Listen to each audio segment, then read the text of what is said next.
ഒരു കണ്ടന്റും ഇല്ലാണ്ട് വിൽക്കുന്ന സമയത്താണ് ഒരു വലിയ ബോക്സ് ഫ്ലിപ്കാർട്ടിൽ നിന്ന് വന്നത്. ഈ വലിയ ബോക്സിൽ എന്താന്നല്ലേ?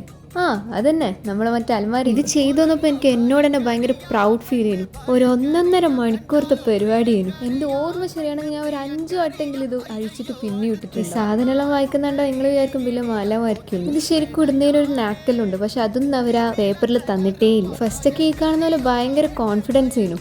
ഇത് സംഭവം എന്താന്ന് വിചാരിച്ചാൽ ആ കാണുന്ന 4 കപ്സ് അതാണ് നമ്മൾ ഏറ്റവും താഴെ സപ്പോർട്ടിന് വേണ്ടി വെക്കേണ്ടത്. സംഭവം ബേസൊക്കെ ഒക്കെ ആയിരുന്നു, പിന്നെയല്ലേ പണി കിട്ടാൻ തുടങ്ങിയത്. ഈ 3 ലെയർ സെറ്റാക്കിയിട്ട് 4ാമത്തെ സെറ്റാക്കുമ്പോൾ എനിക്ക് മനസ്സിലായത് പണി വാളി. എന്താണെന്ന് വിചാരിച്ചാൽ നമുക്കിതിൻ്റെ ബാക്ക് പോർഷൻ ഫിറ്റ് ചെയ്യാൻ കഴിയുന്നില്ല. സോ ഞാൻ ഇതൊന്നും കൂടി എടുത്ത് ഫിറ്റ് ആക്കാൻ. ഈ സാധനം ഉണ്ടാക്കാൻ ശരിക്കും നല്ല ക്ഷമ വേണം. പിന്നെ ക്ഷമ ഈമാന്റെ പാതിയാണല്ലോ എന്നും പറഞ്ഞിട്ട് ഞാൻ പിന്നെയും തുടങ്ങി. അങ്ങനെ ഒരു വിധത്തിൽ ഞാനിത് സെറ്റാക്കി കൊണ്ടുവന്നിട്ട്. പിന്നെ ഈ സാധനം എന്തായാലും അടിപൊളിയാട്ടോ.